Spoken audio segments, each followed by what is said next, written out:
is power. Class is in session. Power 106. If you missed it the first time, the poem is called Myself by Edgar Albert Guest. Edgar Albert Guest. A piece entitled Myself. I have to live with myself, and so I want to be fit for myself to know. I want to be able, as days go by, always to look myself straight in the eye. I don't want to stand with the setting sun and hate myself for the things I have done. I don't want to keep on a closet shelf a lot of secrets about myself and fool myself as I come and go into thinking no one else will ever know the kind of person I really am. I don't want to dress up myself in sham. I want to go out with my head erect. I want to deserve all men's respect. But here in the struggle for fame and wealth, I want to be able to like myself. I don't want to look at myself and know that I am bluster and bluff and empty show. I never can hide myself from me. I see what others may never see. I know what others may never know. I never can fool myself, and so, whatever happens, I want to be self respecting and conscience free.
2021 to 2030 is the International Decade of Healthy Aging, the International Decade of Ecosystem Restoration, the International Decade of Ocean Science for Sustainable Development, and the Decade of Action for Road Safety.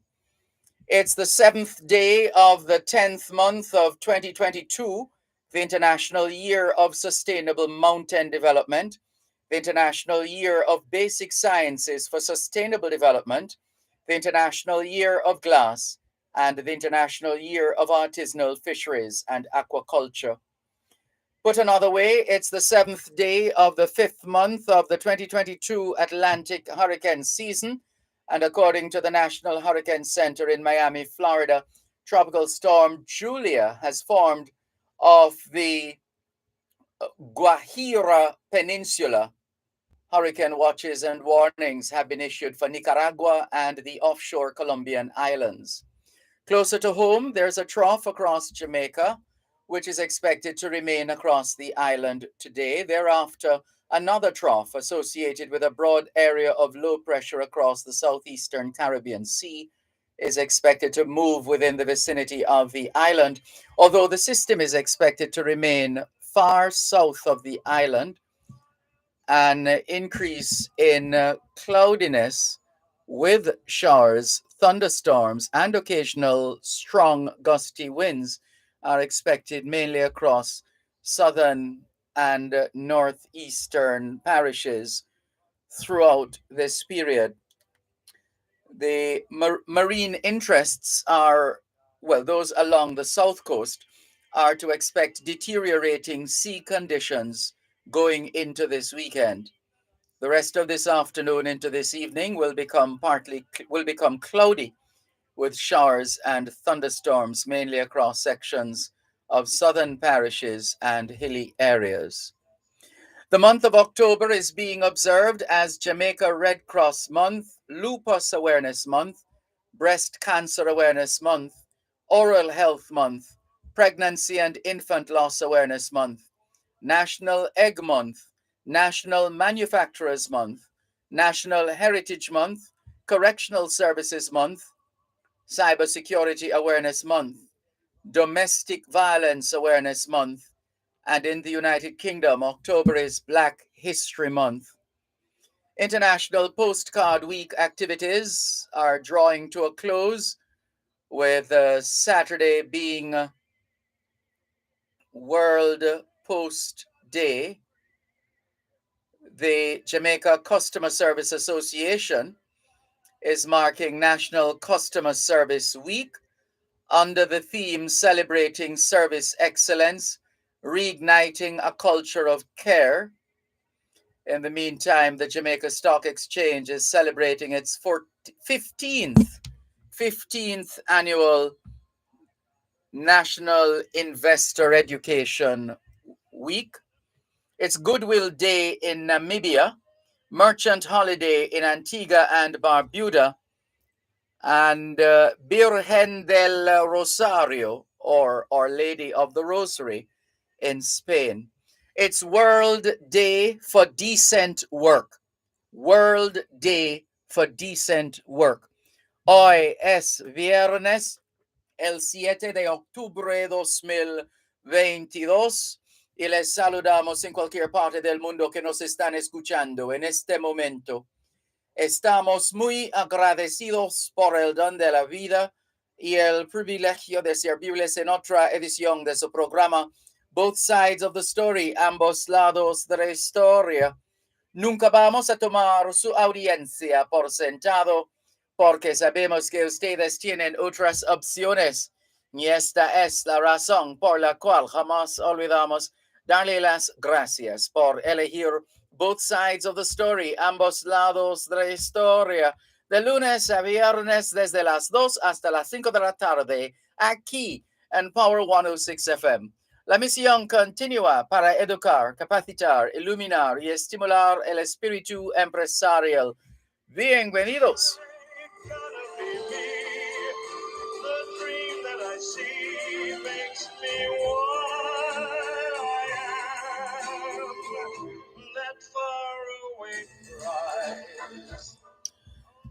C'est vendredi le 7 octobre 2022 et nous vous saluons tous qui nous écoutez où que vous soyez dans le monde. Nous sommes reconnaissants du don de la vie ainsi que du privilège d'être à votre service par une nouvelle édition de votre programme Both Sides of the Story, le pour et le contre. Nous ne considérons pas votre fidélité comme allant de soi parce que nous savons que vous avez l'embarras du choix. C'est pourquoi nous n'oublions jamais de vous remercier de choisir d'écouter Both Sides of the Story, le pour et le contre, du lundi au vendredi de 2h à 5h de l'après-midi sur notre antenne Power 106 FM. Nous continuons notre mission d'éduquer, d'habiliter, d'éclairer et d'encourager l'esprit d'entreprise. Bienvenue.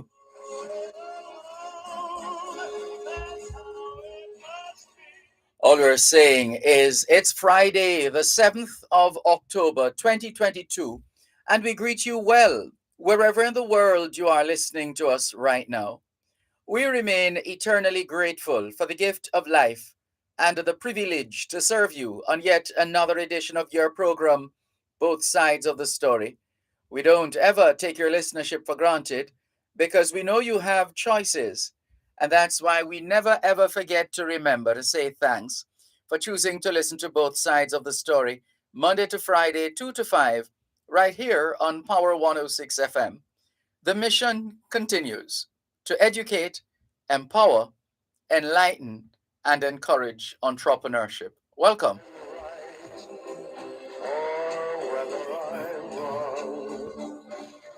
Good afternoon to those of you listening to us on 106.1, 106.3, 106.5, 106.7, and 106.9. From Moran Point to Negril Point, from the Goat Islands to Galena Point. This is Power 106 FM, serving Jamaica and the diaspora. Hello to those tuned in via the Power 106 FM app, which you have downloaded from the App Store or the Google Play Store, depending on the nature of your device. Downloading is free. Listening is free whenever, wherever. We thank those who have dialed a designated number to listen to Power 106 FM from the United States and the United Kingdom. Those in the US who wish to dial a number to listen to Power 106 FM can call 631 359 8281. 631 359 8281. If you're in the United Kingdom and you wish to dial a number to listen to Power 106 FM, your number is 0330 606 0953.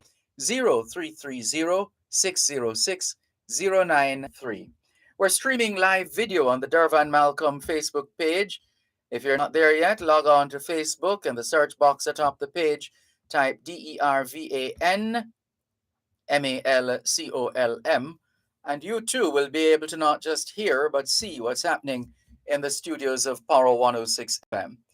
If you do not have a Facebook account, no sweat. There's always YouTube. You don't need to have an account to access YouTube. All you need is a smartphone or a not so smartphone, a laptop computer, tablet computer, desktop, otherwise known as a PC, personal computer. And then you need to connect to the internet. Remembering, of course, that more importantly than connecting is to experience connectivity. One sure way to test for connectivity is to open a browser like Google Chrome, for example. And if you're able to browse comfortably, then it means you have not just internet connection, but connectivity. And you should be good to go. And you should see this video trending if you're checking us out on YouTube right now. If not, then in the YouTube search box, type DERVAN MALCOLM, and that will take you to the Dervan Malcolm YouTube channel. What's on your mind this afternoon? Looking forward to your calls on 876-922-4112 to 5. 876-922-4112 to 5. The text line is the same as the WhatsApp number, which means you can not only send us your text messages, your WhatsApp messages, your voice notes, but you can call us on WhatsApp as well. That number is 876 365 3346. 876 365 3346. Good afternoon to Asha Ash. She says, "Hi, good afternoon, Mr. Dervan. Just tuning in from London, UK. Have a nice day. Same to you, Asha Ash." Sean Chambers says, "Good afternoon, Uncle Dervan. I want to have a discussion right now." Well, you're free to have a discussion wherever you are, Sean. We're having our own discussions here, live on air. Donovan Campbell says, "Good day, Mr. Malcolm and listeners." Good day to you, Donovan Campbell. Kareen Campbell says, "Good afternoon, Mr. Malcolm, viewers and listeners here and abroad." Shelley Davis, and the spelling I'm seeing here for Shelley is Chelly, unless it's well, it could also be Chelly, but I suspect it is Shelley. Shelley Davis, good afternoon to you. We note that you posted a message and then you retracted it. Not sure why. It seemed quite in order, although we didn't finish reading the message. But thank you nonetheless for tuning in. You maybe got a little shy there when I called your name. Margaret Osborne Lemmy, good afternoon to you. Thank you so much for tuning in. She says, "Sir, it's been a while. Keep safe now, and you do likewise." Margaret Osborne Lemmy. Also online with us, Kerry Bedward. Hello, how are you today? Carl Whittingham. Here's another teachable moment. Those names that end, or words that end with HAM. This is one of them. This is WHITTINGHAM. Let's talk about it in a moment. You're listening to Power 106 FM. The time is now 2:30. At Compassionate Care Medical Center, they offer and promote excellent patient care, laboratory and customer service at affordable prices. They also offer DNA testing. See their general practitioner, OBGYN, and physiotherapist. Compassionate Care Medical Center, Shop 6, Pathfinder Plaza, 2 West Henderson Boulevard, Greater Baltimore. Call 876-627-5466 or 876-870-9604. The Caribbean Maritime University, an ISO certified institution, offers Bachelor of Science degrees in cruise shipping, Bachelor of Engineering degrees, logistics, marine tourism, port management, security administration and management, and more. For further information, call 876-924-8150, 876-924-8175, or email info@cmu.edu.jm. Tune in every Thursday at 3:30 p.m. for Your Legal Corner with Dana Walker Huntington, during both sides of the story with Dervan Malcolm on Power 106 FM. It's your source of information regarding U.S. immigration matters, combined with Power 106 FM's pioneer of diaspora broadcasting. Call in with your U.S. immigration queries and concerns on 876-922-41125 or send a text or WhatsApp message to 876-279-8598 and get the answers you need for your U.S. immigration questions. That's Your Legal Corner with Dana Walker Huntington, Thursdays at 3:30 p.m. during both sides of the story with Dervan Malcolm, only on Power 106 FM. For somebody else, if I'm not right for me, I gotta be free. Thanks a lot for staying with us here on your program, Both Sides of the Story, Power 106 FM, still streaming live on the Gleaners website, go-jamaica.com. Taking your calls on 876-922-4112-5, 876-922-4112-5. The text line is the same as the WhatsApp number, which means you can not only send us your text messages, your WhatsApp messages, your voice notes, but you can also call us on WhatsApp. That number is 876-365-3346. So coming from the a message from Carl Whittingham. Right, we're just going to use this as a teachable moment. Those names or words that end with HAM, you don't pronounce the H. So you don't go out of your way to say Whittingham. No, it's Whittingham. Whittingham. You don't go out of your way to say Birmingham. No, it's Birmingham. Birmingham. You don't go out of your way to say Fulham. No, it's Fulham. Fulham. You don't go out of your way to say Denham. No, it's Denham. Denham Town. Denham. Get the point? Right. That's what it is. Good. Thank you very much for indulging. Let's move on to the other messages.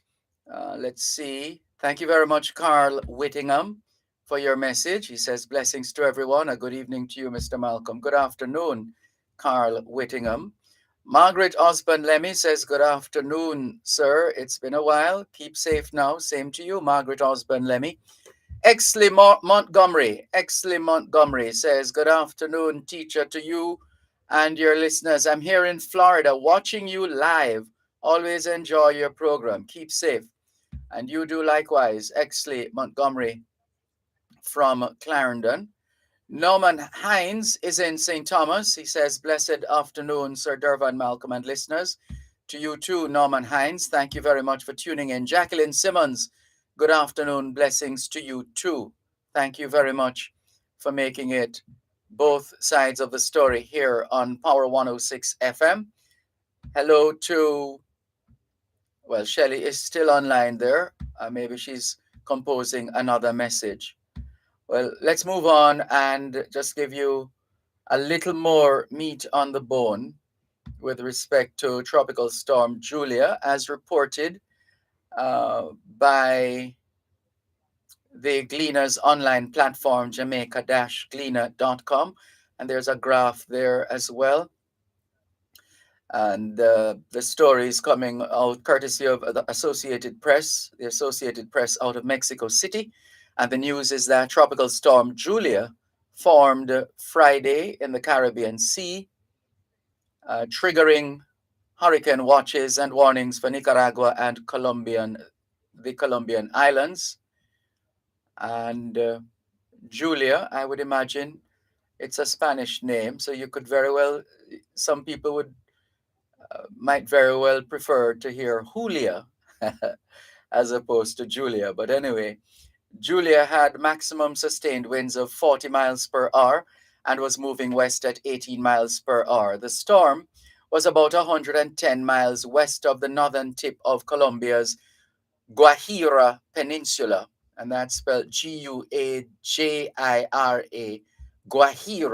Guajira, Guajira Peninsula. Nicaragua's government issued a hurricane watch from Bluefields to the Nicaragua-Honduras border. The storm is forecast to brush by Colombia's San Andres and Providencia Islands on its way to landfall in Nicaragua early Sunday. Colombia's President Gustavo Petro said via Twitter today that the government was preparing shelters on the islands. A greater threat than Julia's winds were the 5 to 10 inches, even 15 inches in isolated areas of rain the storm is expected to dump across Central America. Its remnants will sweep across Nicaragua, Honduras, El Salvador, Guatemala, and southern Mexico, a region already saturated by weeks of heavy rains. Spare a thought for the people of Nicaragua, Honduras, El Salvador, Guatemala, and southern Mexico. Tengan cuidado. Be careful. Take care. Let's see. So there's that story. So the rains continue in this hemisphere. Here's another trending story. Cop charged over alleged assault of inmate at police lockup. Two members of the Jamaica Constabulary Force were charged and taken before the Kingston and St. Andrew Parish Court on Thursday over the alleged assault of an inmate. The alleged assault of an inmate at a police lockup last March. Woman Corporal Karen Cunningham was charged with assault occasioning actual bodily harm, contrary to common law, while District Constable Brandon Clark was charged with assault occasioning grievous bodily harm, contrary to Section 20 of the Offences Against the Person Act. These charges were a result of an investigation by the Independent Commission of Investigations, INDICOM, and a ruling by the Office of the Director of Public Prosecutions. INDICOM says they were charged in relation to the assault of a man while he was in custody at a Kingston-based police lockup. The incident occurred on March 11, 2021, during an altercation between the complainant and the cops. According to INDICOM, medical reports for the complainant indicated hematoma and a fractured tooth, which required an extraction. The matter was set for mention on November 10. All concerned parties were bound over. So that's another of the trending stories. Let's go to another one for you. Mayor declares state of emergency for New York City over migrants. Let's hear this one. New York City's mayor declared a state of emergency on Friday, that's today, over the thousands of migrants being sent from southern border states since the spring, saying the demand being put on the city to provide housing and other assistance is not sustainable. A city recovering from an ongoing global pandemic is being overwhelmed by a humanitarian crisis made by human hands, Mayor Eric Adams said. We are at the edge of the precipice. We need help, and we need it now. By the end of its fiscal year, Adams said the city expected to spend $1 billion helping the new arrivals, many of whom are heavily reliant on government aid because federal law prohibits them from working in the United States. The administration did not specify what costs are being included in that amount. Adams, a Democrat, said the new arrivals are welcome in the city, and he spoke with pride of New York City's history as a landing spot for new immigrants. New Yorkers have always looked out for our immigrant brothers and sisters. We see ourselves in them. We see our ancestors in them, he said. But he said, though our compassion is limitless, our resources are not. Let's see how that situation pans out as time goes by. Another story. Price slams demolition of Bernard Lodge settlement. And the story is People's National Party PNP chairman for East Central St. Catherine, Raymond Price, says the treatment of residents of the informal settlement on the outskirts of Clifton in Portmore, St. Catherine, is disturbing and appalling. Residents pleaded with the authorities as a demolition exercise was undertaken on Thursday. The exercise was put on pause following strong pushback, but not before 10 of the 30 properties were knocked down. Prime Minister Andrew Holness told the House of Representatives on Wednesday that a criminal gang had captured lands near Clifton, which is located in the Bernard Lodge area, and was reselling plots fraudulently. The residents said they paid large sums of money for the lots they now occupy. They slammed the government for undertaking the demolition exercise. Price is expressing concern about how the situation is being handled. The very mannerism of the Prime Minister in Parliament as he foretold the demolition was also unsettling, he asserted. The fact is, for too long, too many Jamaicans have been listed as informal settlers or squatters. A solution is definitely needed. Previous administrations have gone about it in a variety of ways, yet the problem persists, he added. Price is contending that the approach to the Bernard Lodge settlers will not yield success. In my view, this is going to be a matter for internal reparations years from now. In 2020, while on the campaign trail, this very matter was raised as several communities across East Central St. Catherine were informally created. Is it now the case that the Clifton precedents will be used in Compound or Newlands or Trainline or Mexico or Haiti or Lilliput? Price is calling for the government to turn back from the demolition route and instead design and urgently implement a robust land reform strategy. That's another of the stories trending on the Gleaner's website, jamaica-gleaner.com. Here's another. Disgruntled teachers at Paul Bogle High in St. Thomas stage sick out. More than half of the teachers at Paul Bogle High School have embarked on a sick out, reportedly to protest poor leadership. It is reported that the educators at the St. Thomas based school wore black to work on Thursday, and today only 27 of the 59 teachers turned up for work. A source close to the institution told the Gleaner that the teachers want better leadership and communication from Principal Carey Kelly. You're listening to Power 106 FM. The time is now 2:45.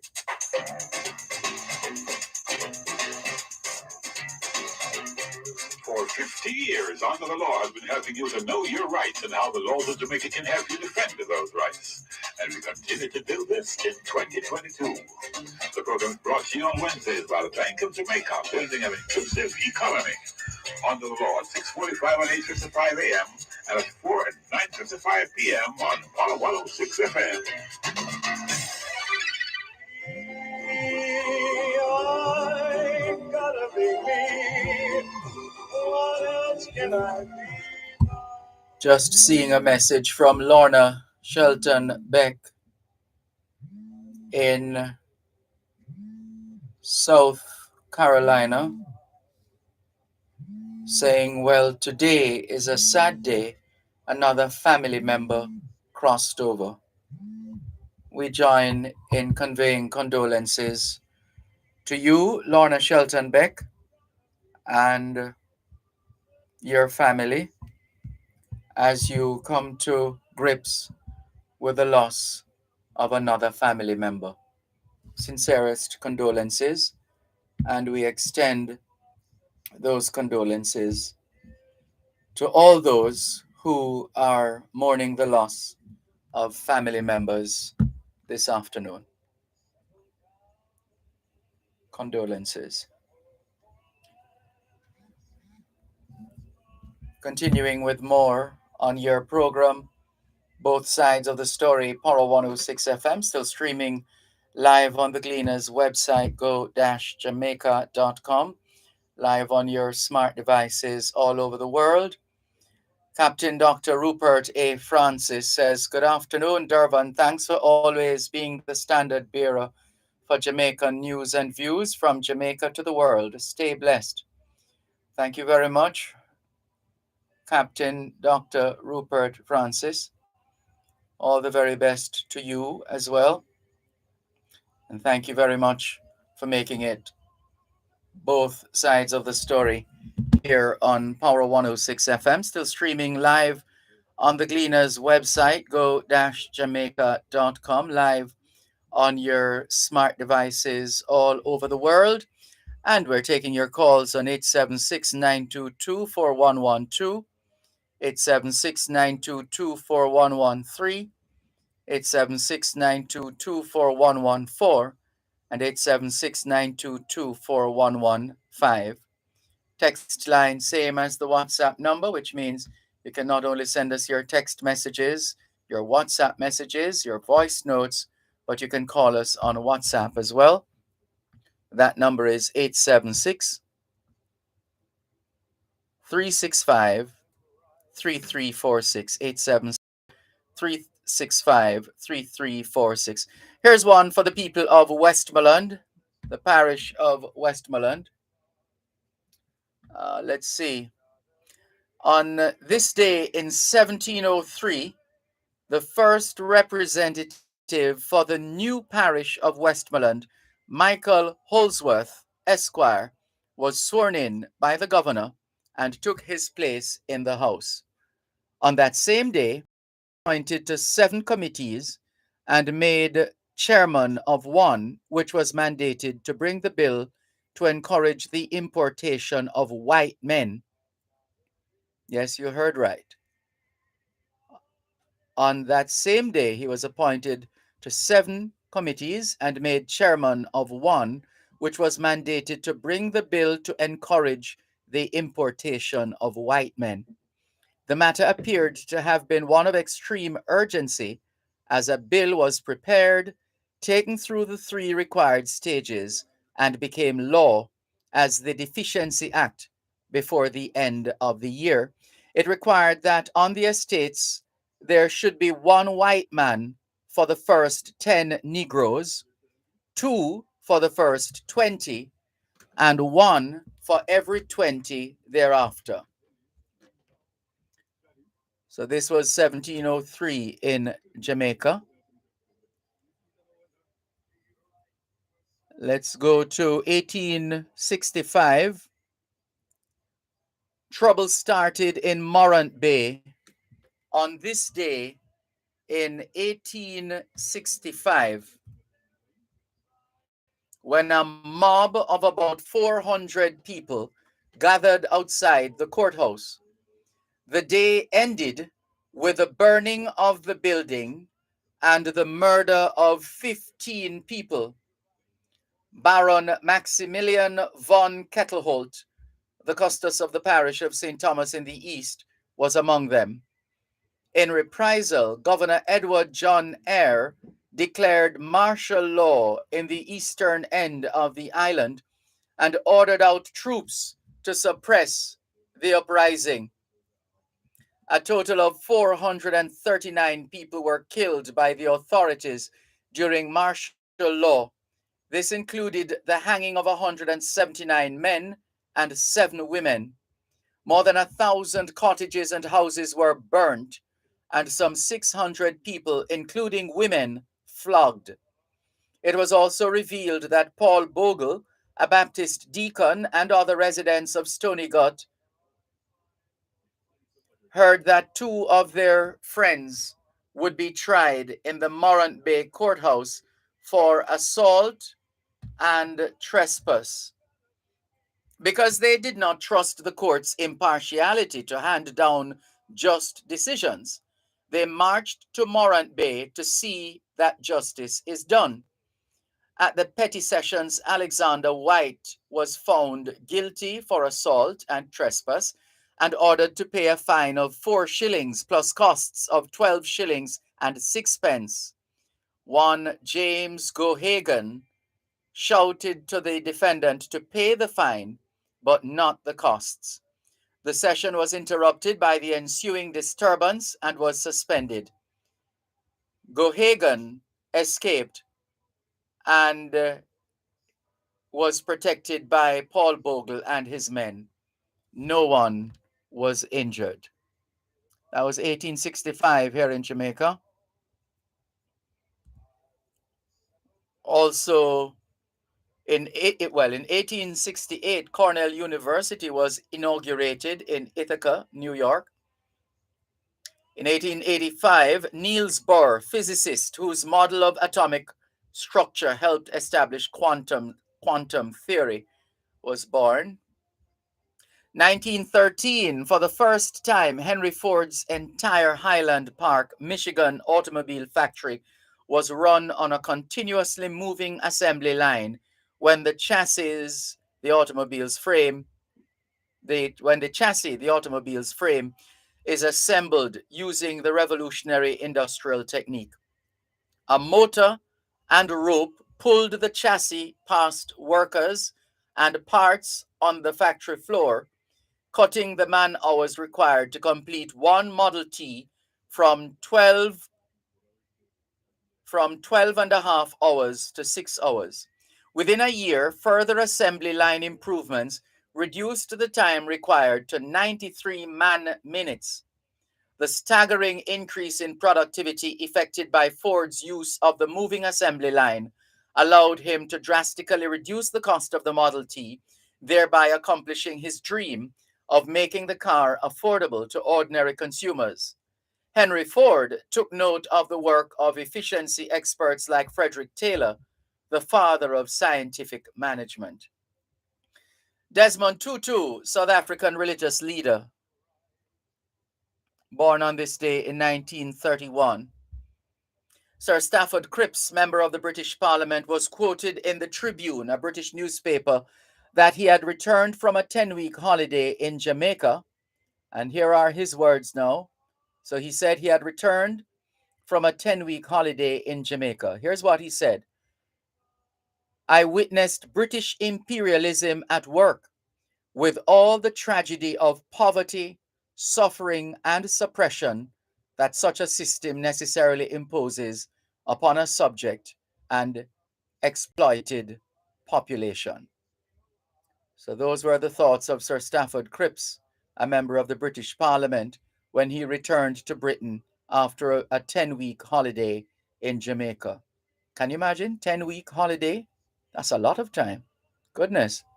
Well, he was in Jamaica long enough to, as he says, witness British imperialism at work, with all the tragedy of poverty, suffering, and suppression that such a system necessarily imposes upon a subject and exploited people. Let's give you another. The Commissioner of Parochial Affairs in Trelawney, on this day in 1954, embarked on a program for the preservation of Water Square in Falmouth by seeking permission of local government to solicit public donations towards an erection of a credible fountain.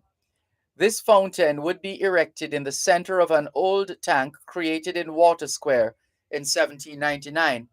A modern water supply was being implemented, modern water supply system was being implemented in Water Square, and the old tank would no longer be useful.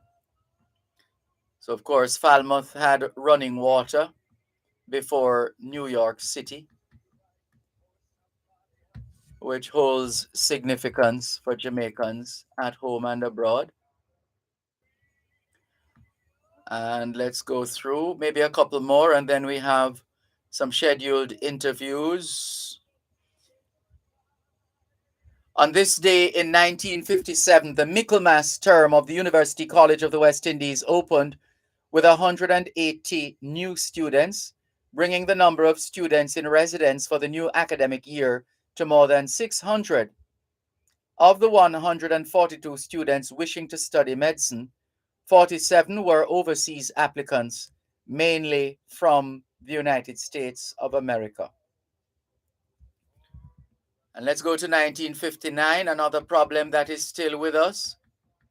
The police department here in Jamaica in 1959 erected a corporate area traffic graveyard signboard in Crossroads, St. Andrew, listing the number of traffic accidents and the number of people killed and wounded during the period January 1 to September 30, 1959. Under the signboard were placed 20 miniature white crosses, each one representing one of the persons killed during the period.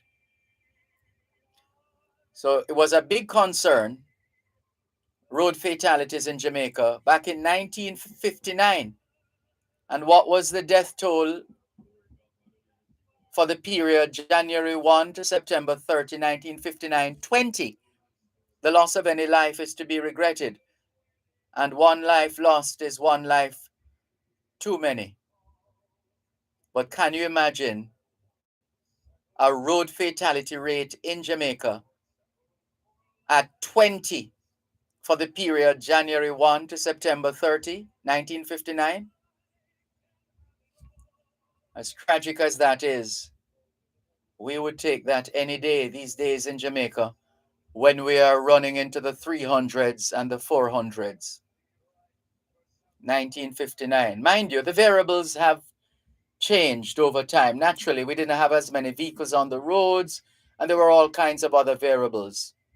But you would think that being in the so-called modern era, with all kinds of technologies in our vehicles that are designed to help us to minimize crashes and collisions, it's almost as if we have been given license to do otherwise and just run roughshod and wild across the streets of the country. That's a pity. That's a pity. And can we give you one more as we go to the break? 1961, following the decision by the Jamaican electorate in the previous month's referendum that Jamaica should withdraw from the Federation of the West Indies, Premier Norman Manley won the British government's promise of independence for Jamaica in 1962 and left London to return to Jamaica. The British government had also agreed to act as sponsor for Jamaica's membership as a sovereign state in the British Commonwealth and the United Nations Organization. More in a moment. Coast to Coast Concrete, the high quality concrete for fencing, roofing, foundation, and road surfacing. Call 876 754 7472. The time by Coast to Coast Concrete is 3 o'clock. It's here again. 24 Karat and Zoid, in association with the Jamaica Race Drivers Club, presents Heroes of Speed. Dover Raceway National Heroes Day, Monday, October 17th. Come experience the thrill and excitement and see top racing drivers vying for supremacy and much more. Gates open at 7 a.m. General admission 3,000. Children 12 and under 1,000. Adult 6,000 and VIP 15,000. Limited spaces for VIP. The Issa Manning Cup Schoolboy Football Competition is in full swing, and Power Play will bring you live reports and updates on the football matches. Listen every Tuesday at 7:15 p.m. right here on Power 106 FM. Live reports will be brought to you by maybe at 4, maybe at 4:50, but I'll confirm that in 10 minutes. All right. So this is who you're talking to the performer, Sir Etsy Small and Pam Hall.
Thanks a lot for staying with us here on your program, Both Sides of the Story, Power 106 FM, still streaming live on the Gleaners website, go-jamaica.com, live on your smart devices all over the world. And we crave your indulgence now as we get ready to join the Jamaica Customs Agency, even as they join with the Jamaica Customer Service Association and other public and private organizations to celebrate National Customer Service Week. That's this week, National Customer Service Week, October 2 to 8. The theme is celebrating service excellence, reigniting a culture of care. Celebrating service excellence, reigniting a culture of care. And we are going to be connecting with our guests in just a moment. We are standing by to speak with Natalie Tomlinson. She's manager, customer service at the Jamaica Customs Agency, and Kerry Ann Van Riel, ICT Client Services Manager at the Jamaica Customs Agency. So let's get straight to it. Good afternoon to you, Natalie Tomlinson. How are you? Hi, Dervan. I am well. Good afternoon, listeners. And Dervan, just to let you know that Terry is beside me. Oh. So we're both together. All right. Good afternoon, Dervan. Good afternoon, Kerry Ann Van Riel. Welcome. How are you? I'm good. Thank you. Thanks for having us. Wonderful. Thank you both very much. In this customer service week in Jamaica, we're anxious to get your thoughts and to hear more about your work, both of you.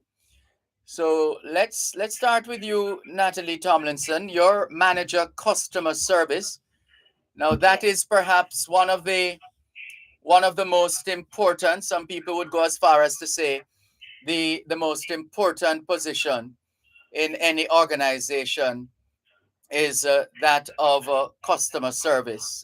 Anyone who has anything to do with the management of customer service. Uh, it, how uneasy is it for you to wear this crown of manager customer service, Natalie Tomlinson? Sometimes the crown is a bit heavy, but I try my best to ensure that it doesn't fall off. Yes. But when you do have a passion for service, you get the job done. And in the business, as you already know, Dervan, you're familiar with our mandates and the environment that we work. The business of border protection, the business of trade facilitation, the business of revenue.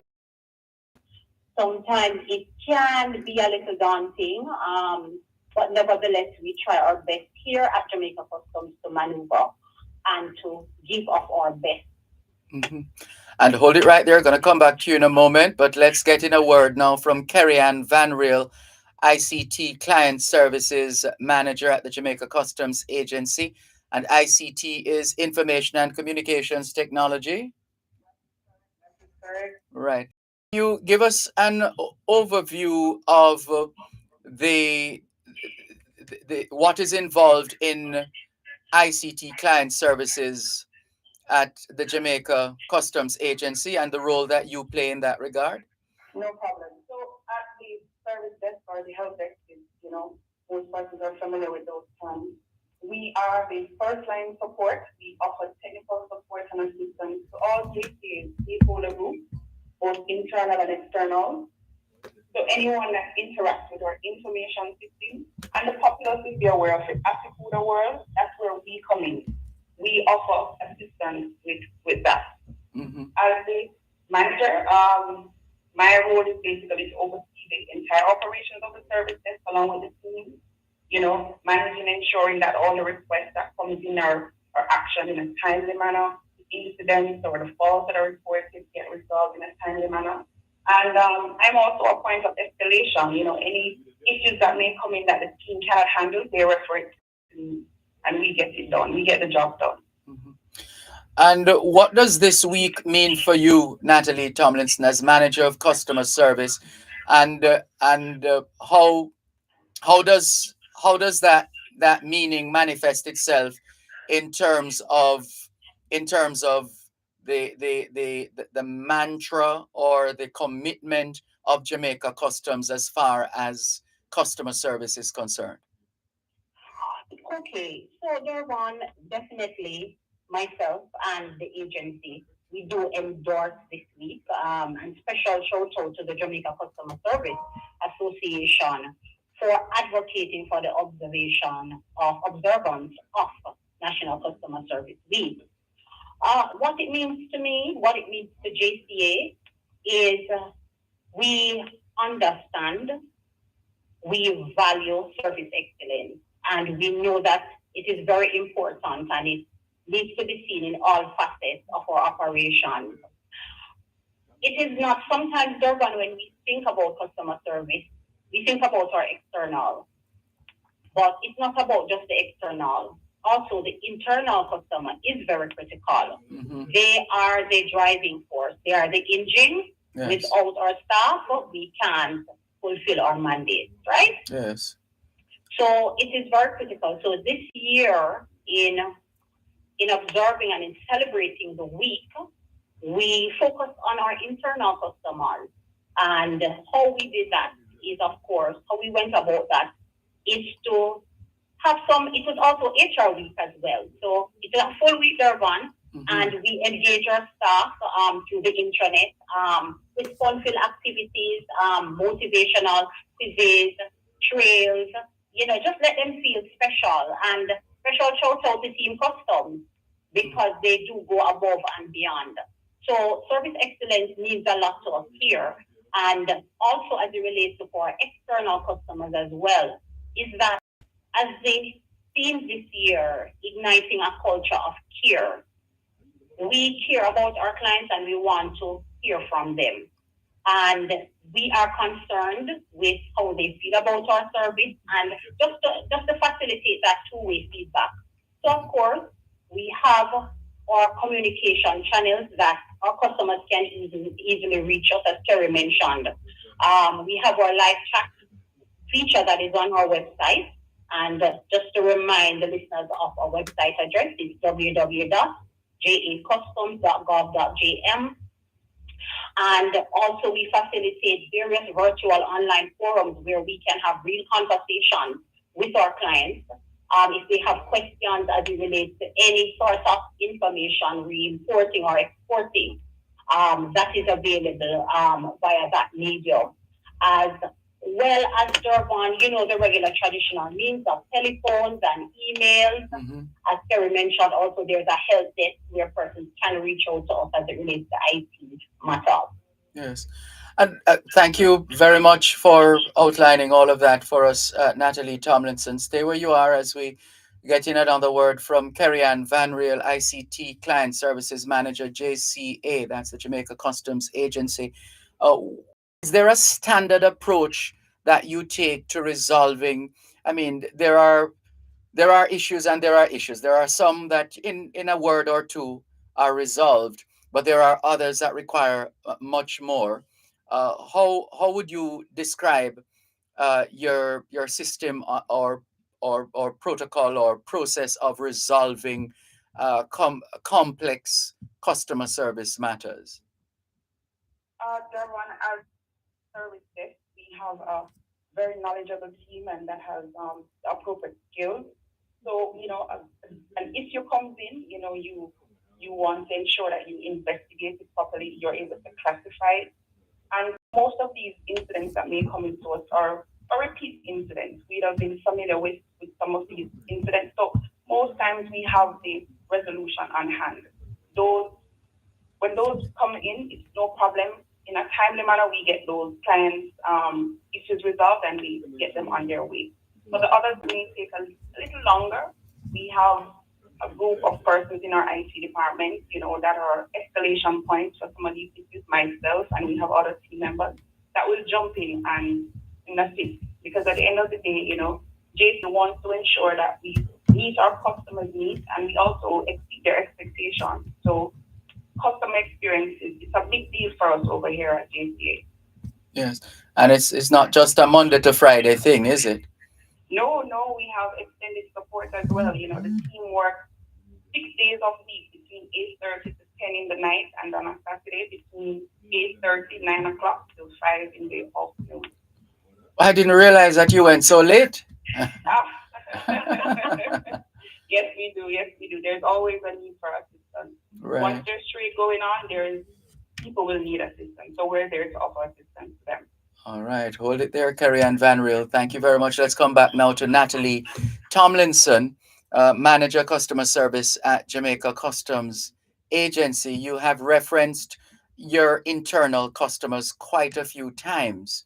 Uh, what is the standard of treatment internally for your customers, your internal customers? What is that like?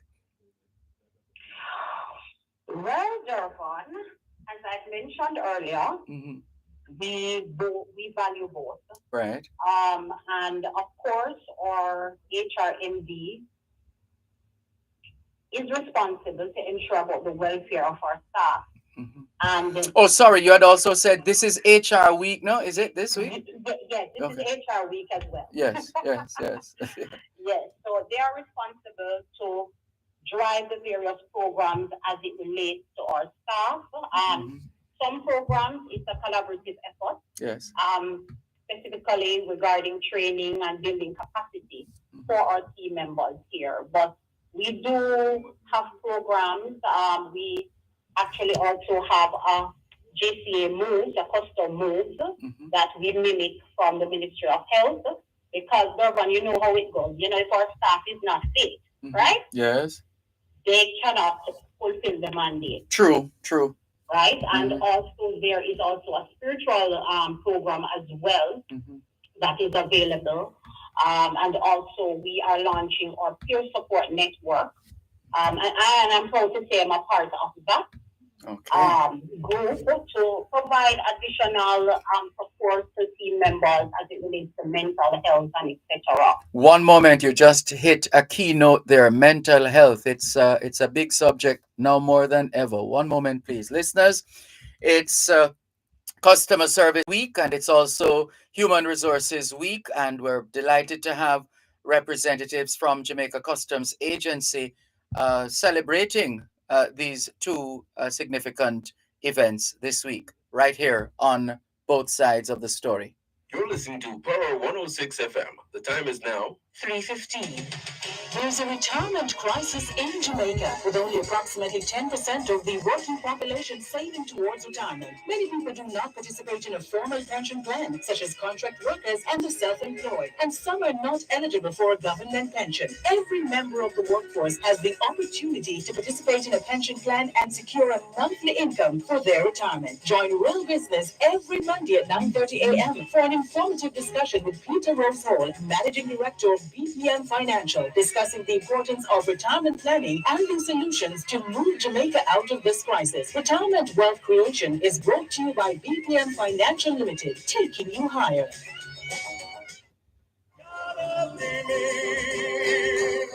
Thanks a lot for staying with us here on your program, Both Sides of the story of Jamaicans at home and abroad in this National Customer Service Week and Human Resources Week. We're delighted to have Natalie Tomlinson, manager of the of customer service at the Jamaica Customs Agency. We're just as delighted to have Kerry Ann Van Riel, ICT Client Services Manager at the Jamaica Customs Agency. And going to the break, you touched a nerve, literally and figuratively, Natalie Tomlinson, mental health, which is so critical now more than ever, uh, with what some of us have gone through, COVID-19 and all kinds of other issues that have been with us. And it therefore requires a number of actions and programs, no doubt. Uh, to what extent have you been able to support some kind of an approach to relating to each other as internal customers as far as mental health is concerned? So, for example, hey, your leave entitlement, please take your leave entitlement. You need to take a break, etc. I'm just trying to get a sense of the approach. In general terms, you don't have to tell us all your inside secret or business? Okay, no problem. Yes, as you touched on leave. It is encouraged for persons to take their leave, and if it is you realize that you need to step away from the job and reset, and that may involve also if you believe you need to speak to somebody, you need to get counseling. That is available within the program, the employee program. So yes, it is there, and as I said before, Dervan, it's recently we're recently launching our peer support network. I don't want to dwell too much in it because HR would have um, The details. the details on that. Yes. But that is something we are actually launching this month to the wider JC because we want persons to know that we're here. We have called upon other staff members. We have received training in various aspects, as I mentioned, counseling and all of to help to give support to that program. So, definitely I know our staff will appreciate what is upcoming. Yes. And speaking of what is, sorry, go ahead. Just want to add to that, Dervan, as Natalie said, our HR team is committed as well to, because we are aware that mental health, it's out there and it's serious. Our HR team has a spiritual wellness program, for internal staff, and it really helps to deal with the mental health challenges. So it's something that we look forward to. And obviously actively pursuing. Definitely. Yes. And well, it's coming up a busy period. I don't want to scare anybody, but a very busy period is coming up for those who observe the season. And this is the season coming up when all kinds of shipments and this and that.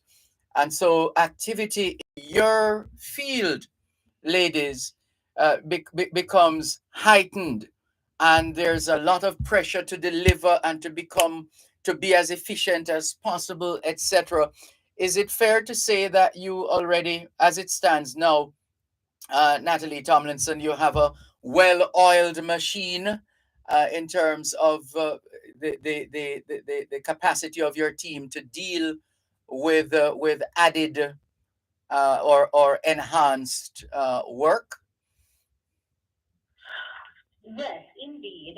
Normally, as you mentioned, Dervan, we're approaching the busy season, and we know that there's going to be a rush at the ports because everybody's expecting their barrier, right? That's right. Everybody, Black Friday is also coming up. So an increased volume of cargo will be coming in, and we're aware of these things, and we have put things in place. So if we need to do staff, deploy additional staff to certain locations, that will be done. And also from the system side to ensure that we're doing our regular checks, right, Terry?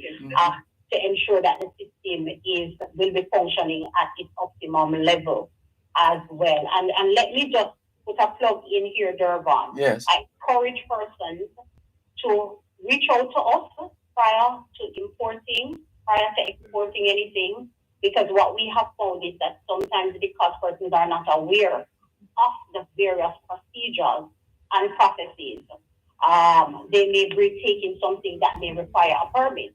So we know everybody wants to eat your nice ham and all of that, and auntie saying, "Oh, I can send a ham for you." No, you can't just bring in the ham like that. A permit is required. So you can, as I mentioned before, visit our website or send us an email to public.relations@jca.gov.jm and ask the necessary questions. Because once it is that you are in any sort of breach or you're bringing in stuff that you're not supposed to, that too, everybody wants to get their goods. That can also impact the processing time because we have to detain it. That's right. And so Kerry Ann Van Rail as ICT Client Services Manager, and pretty much having oversight of the service desk, the help desk, providing technical support and assistance to Jamaica Customs Agency, and of course the main information system, Asikuda World, to all internal and external stakeholders. This is there a target, or do you set targets in terms of exactly what you want to achieve in terms of delivering the kind of service that is required as the system unfolds? Well, we want to ensure, Dervan, that when a client interacts with the system, that you know whatever is expected from the system, that's the result they get. Right. So we want to ensure that if it is that they do interact with and they have a challenge and they reach out to us, that they get through timely. Because we understand the business that we're in, it's logistics, things move fast, timely. So we ensure that we want to address these issues in a timely manner, get persons on their way, people, whether it's imports or exports, people want their goods and people want to know that they're getting through with little or no problems at all. So as a service desk, we ensure that we know our product, we know the services, and we understand the system, and that we are able to effectively and efficiently assist clients with their issues when they come to us. Yes. And let's get back to the subject of customer service in the sense of the role of the individual in such a scenario. Uh, what how do you handle a bad day? What's a bad day? Or can you afford to have a bad day at work in this business of customer service, especially in your capacity as manager customer service at Jamaica Customs Agency, Natalie Tomlinson? Dervan. Even when you're having a bad day, Yes. You still have to put your best foot forward. But I also want to emphasize that we're also human. True. And the team spirit is important. So if it is that today I'm having an off day and I may feel like, and I say to my team members, you may feel like, I can't handle this situation.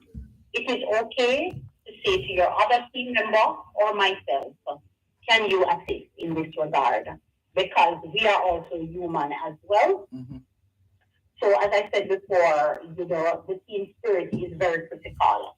Yes. When you are in customer service, yes, and so one hand can clap. That's right. That is so true. Yes. Right. And to you now, Kerry Ann Van Riel, ICT Client Services Manager, Jamaica Customs Agency. There's this tendency, some of us have this tendency to take work home with us, as opposed to leaving it at work.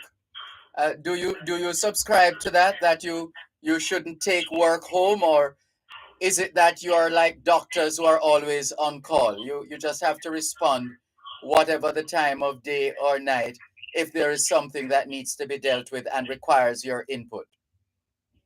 As IT persons, we have to respond. We have to be there. We have to be available 24/7. So yes, we do sometimes have to take home work, and even while you're at home on the weekends, you have to respond when there's an issue. We do. Yes. Yeah, because you really don't have a choice. It's the nature of the work. It's the nature of the work, yes. And we want to ensure that we get the job done and we keep our clients happy. Right. All right. So let's use this opportunity now as we get ready to wrap, ladies. Natalie Tomlinson, Manager Customer Service at Jamaica Customs Agency. Based on your experience, your word, what would be your word of encouragement or advice to your team members at Jamaica Customs Agency, and to generally those listening who are in the business of customer service in this customer service week and HR week? So I would leave this thought with my fellow service professionals, is that always remember that service excellence is not just about meeting and exceeding your client's expectations. That is good. It's more than just a smile. It's more than just responding politely. It is to ensure that you're giving that wow experience once it is that your customer interfaces with you.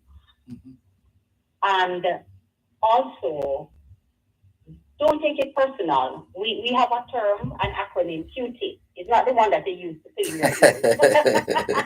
It's quit taking it personal. Sometimes irate customers may interface with, and they may be having a bad day too, Dervan. Yes. And loading everything on you. But don't take it personal. Remember to always remain professional and give up your best in whatever you are doing.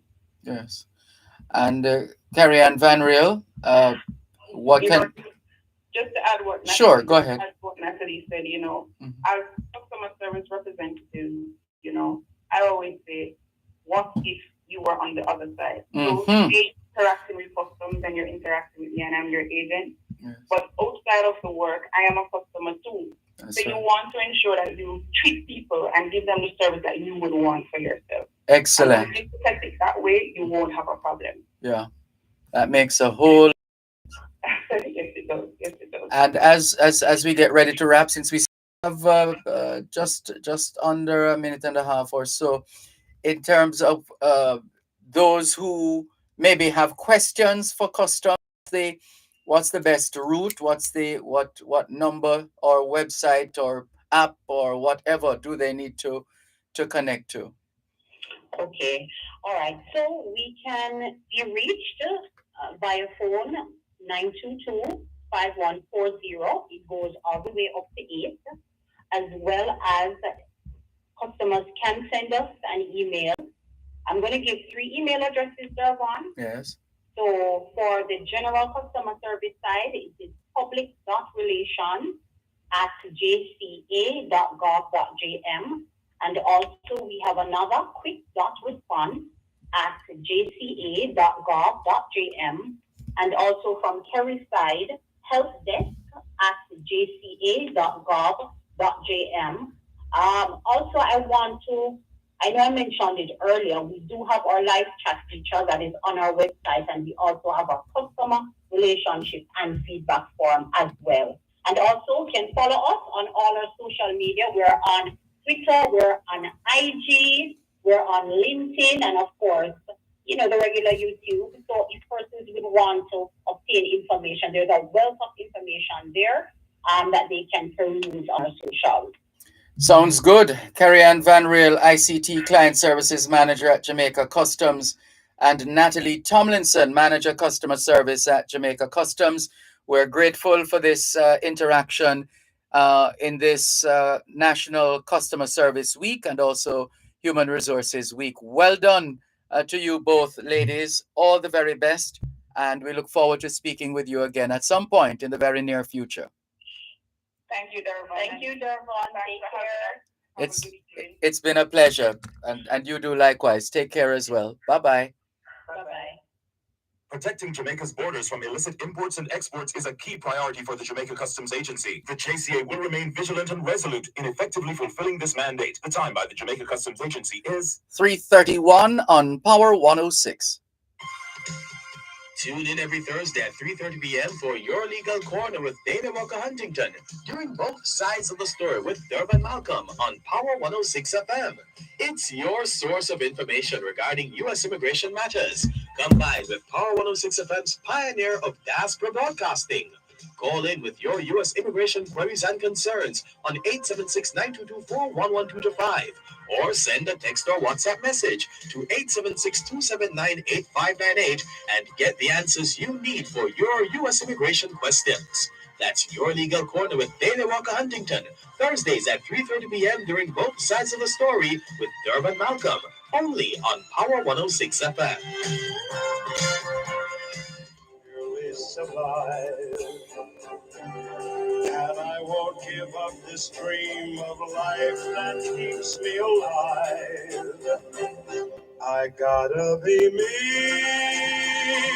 I gotta be me. The dream that I see makes me what I am. That faraway prize, a world of success is waiting for me if I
Thanks a lot for staying with us here on your program, Both Sides of the Story, Paro 106 FM. I'm Dervan Malcolm.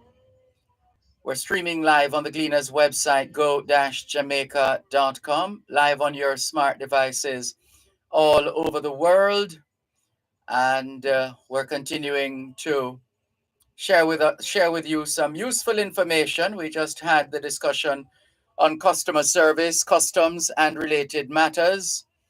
And now we're going to shift our focus to the work of the Sagicor Foundation.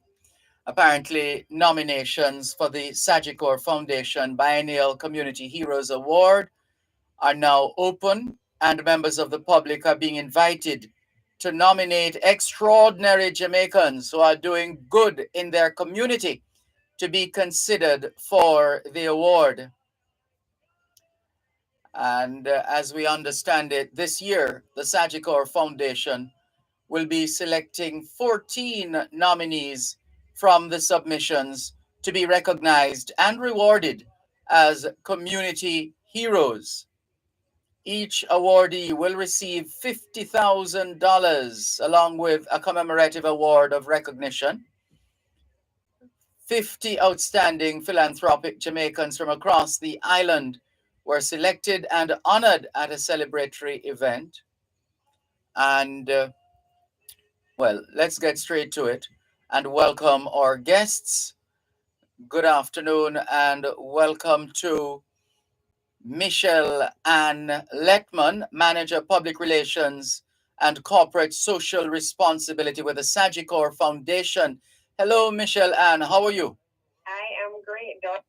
It's been a while since we've spoken and I've been on your program. How are you? I am fine, thanks, and it's good to have you on this afternoon. Thank you so much for joining us. It's a pleasure. We also have online Bernice McLean, 2020 Community Hero. Good afternoon, Bernice McLean. How are you? Top of the afternoon to you. How are you doing? And good afternoon, listeners. I am fine, thanks, and we accept afternoon greetings on behalf of our listeners. Thank you both and welcome. So let's get straight to it.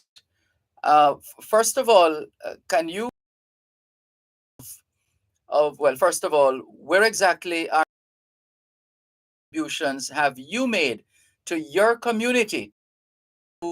You have been recognized as the 2020 Community Hero. Okay, I was born in Kingston, but most of my life I have lived in Spanish Town. I came to Spanish Town when I was 2 years old, so most of my life I've been here. In regards to me being a community hero, my community, they're just awesome persons. They just do these things to me all the time, you know.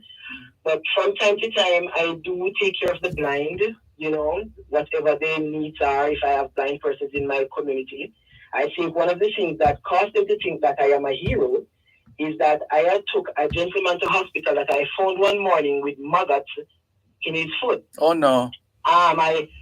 I saw him the morning because he had sent to me the night before for something to eat, and I sent it over with another community member. So the morning when I was going to work, I saw him coming from a neighbor's yard. So he used a little stick to go about. And I called out to him and said, how are you doing? And he said, you know that I want to see you? But every time a blind person tells me they want to see me, it comes, close to my heart. Yes. And I said to him, I said, what's up? I thought he wanted was to thank me for what had happened while I gave him the thing the night before. And he said, you know that I have a cut on my foot and it's paining me. So I said, let me see it. And he pulled up his pants. And when I looked at it, there was a hole under his knee. So when I bent down and looked into it, I saw maggot in his foot. I tell you something, I could not go to work the morning. I just flagged him a taxi, actually almost just stuck him in there to take him to the Spanish Town Hospital. I called there and then I went after, checked him out, and they took out 20-something maggots from the foot. The foot is okay now. Oh, look at that. Wow. Yes, he's doing much better at this time. I have looked after persons that wear colostomy bags. I am one of the person in the community that can maybe do those type of work. Wasn't really trained for it, but I do go to pharmacies, ask them for bags because the persons can't afford it, you know, and help that lady out until she eventually passed, you know. So from time to time, these things are done. Clean up a community, you know, give pamphlets out for and pins for Cancer Awareness Month, you know, cleaning up the community on a whole. And the persons in my community, I thank them so much for this, what they have done for me, because it's really awesome. Yes. They're really the real heroes, really. Yeah, but where does this attitude that you have come from? This attitude, this proclivity for service and for helping people. I'm telling you, I believe this is a God gift in my life. I have been doing this from I was 13 years old. I'm going to Jonathan Grant High School. I have been giving my lunch money to persons on the street that was stretching out their arms. And there was one particular blind person. I don't know what is it with blind persons really with me, but I used to change my lunch money and give it to her when I give her some of the money when I was going to school. You know, my grandmother would give me towels, a vast amount of them, and I would walk in the community and give them out. It's just something that it just comes natural to me to help. So my community, they would just call me if there's even violence going on. First, we even call me and say, "Boy, Miss Cat," I'm calling Miss Cat. Something is going on out here. Could you come and check it out? And I would go. You know, I don't get a lot of rest because between my work and my community, I don't get a lot of rest. But it is all worth it. Yeah. All worth it. Yes, indeed. Hold it right there for a moment. We'll come back to you, but let's learn more now with respect to the Sagicor Foundation's Biennial Community Heroes Award. Can you tell us, first of all, Michelle Ann Letman, the genesis of this awards program? So we launched the awards in 2020 as part of our 50th anniversary milestone. And at Sagicor, we truly believe in giving back. It is a part of our DNA. Our vision is being committed to improving the lives of the people in the communities in which we operate. But we also want to give back to those persons who are operating selflessly. They do not do it for recognition. They are not a part of any big foundations, any big corporate entities. They spend out of their own pockets. They give of themselves without thinking twice. And we think that it is a really good initiative to show that not as a foundation we're giving, but we are also giving back to individuals who are impacting other people's lives. Mm-hmm. And can you tell us, since you just mentioned it, Michelle Ann Letman, can you tell us, Bernice McLean, do you know who exactly nominated you?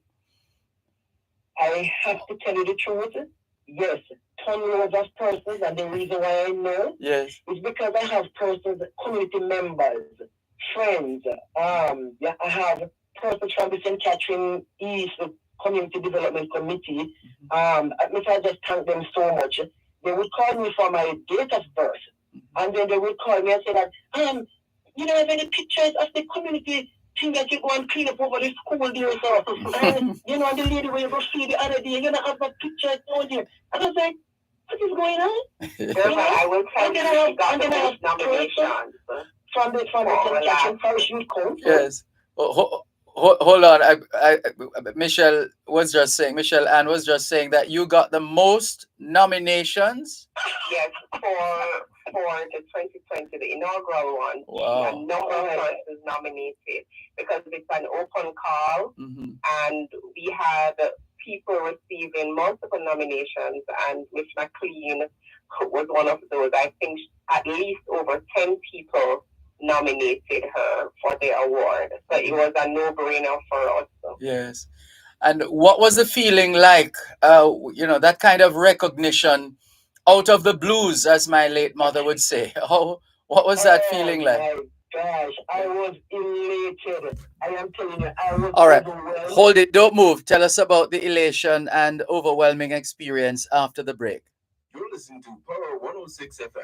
The time is now 3:45. Hey, invite your friends and come join us this Saturday for the Slumber Party, sleeper edition of Faith Frequency. Party with us from 9 p.m. to midnight as we play the music mixed by our super star DJ Xavier and King Taz alongside your host Debbie Soon. That's this Saturday. Show off your sleep sexy or sleep swag in our VIP Sleep Watchers area and tune in live on 895 FM, 692 FM, and RETV. Online at One Spot Media and on Mixclub at Faith Frequency or DM Faith 95 FM 1 to join the live in-studio party. Faith Frequency Slumber Party is powered by Stella Vodka, the world's #1 vodka. You must be 18 years or older to drink. Drink and party responsibly. See you there. I've been alone in my thoughts.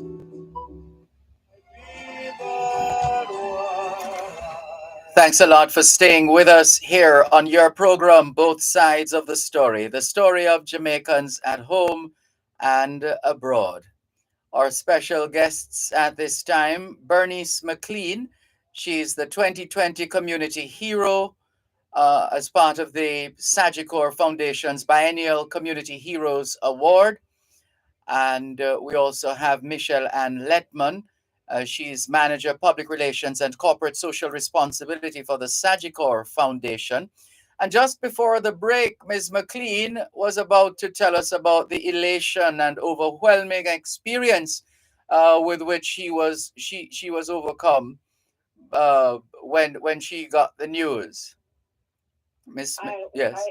I just cried, and I mean, I was so overwhelmed in the sense where this took me to places that I've never been really, and it's because of the Sagicor, Community Heroes Award process that I went through.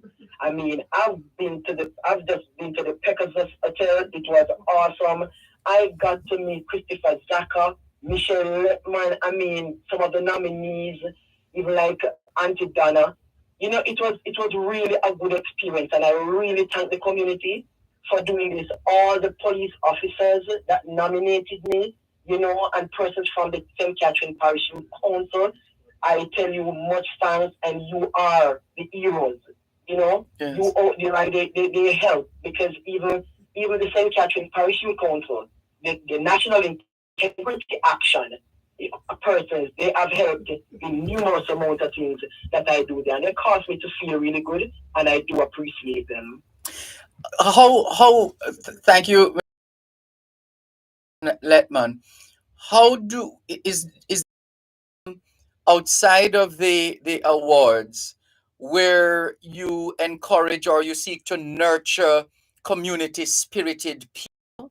What is the approach? How do you how do you encourage Jamaicans to keep doing good outside of the Biennial Community Heroes Award program? I believe that Sagicor as a brand continues to represent goodwill, giving back, and we've been doing this for a number of years. I think most Jamaicans would know about the Sagicor Sigma Run, which is a flagship charity event where next year is actually our silver anniversary, 25 years. What, already? Yes. So that's going to be a major deal. Yeah. So persons can look out for all the information about that. But we have raised over $500 million over the years from multiple charities.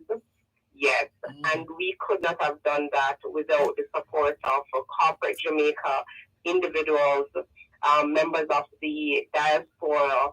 So we, through our own actions as a corporate citizen, encourage others to give back, to participate in charity, in volunteerism. Our scholarship program, our scholars must participate in volunteerism activity in order for their scholarships to be renewable, along with academic qualifications. So it is a core part of what we do. It is a core part of the culture at Sagicor with team members they are always excited to give back. And the 50 community heroes who were a part of the inaugural Sagicor Community Heroes Awards, we are in touch with them. We continue to support them. And Miss McLean is being truly humble with all that she is doing. Just in August, she held a community back to school fair sports day. And Sagicor was more than happy to assist, and we've done numerous support initiatives with our community heroes since 2020, and we will continue. Once you become a part of the Sagicor family, you're always a part of the family. Yes.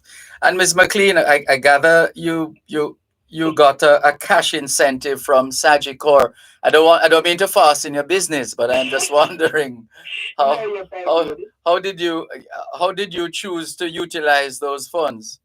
All right. I was told that that fund was really mine and I shouldn't use it for anything because I give out all my things to people.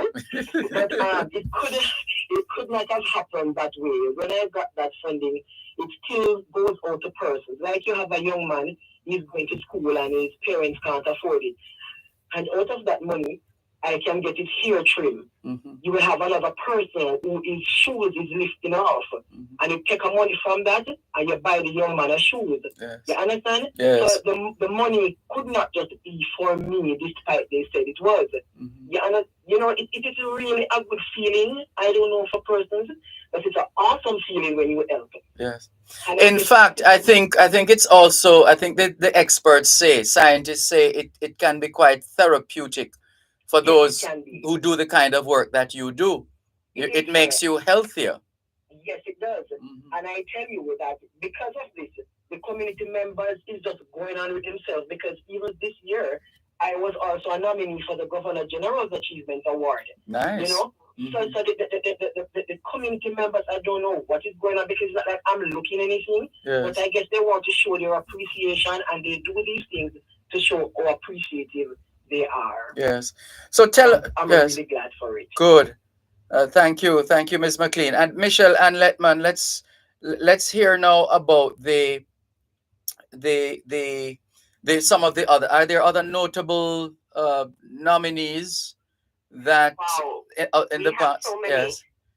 We have so many. Miss McLean being an outstanding one. Mm-hmm. Our youngest awardee, Emmanuel Lee, she received the award when she was 12 years old. She came to national attention when she started. So hold on. Sorry, Miss McLean, she bettered you by one because you started giving at 13. She started her lemonade stand, selling lemonade to purchase tablets for children who are from vulnerable situations. Yes. And since this year, she started a back-to-school, summer school program to support children who would have had significant learning loss during the pandemic. And Sagicor supported that initiative. We have Sheldon Millington, who has his own foundation where he gives back-to-school grants. We had popular social media personality, Donna Go. She's famed for doing a lot of work in her community and beyond. She is so popular in the diaspora, it isn't funny. Yes, she's a superstar. Yes, for sure. And she helped with making the event very popular because she was streaming it live. Mm-hmm.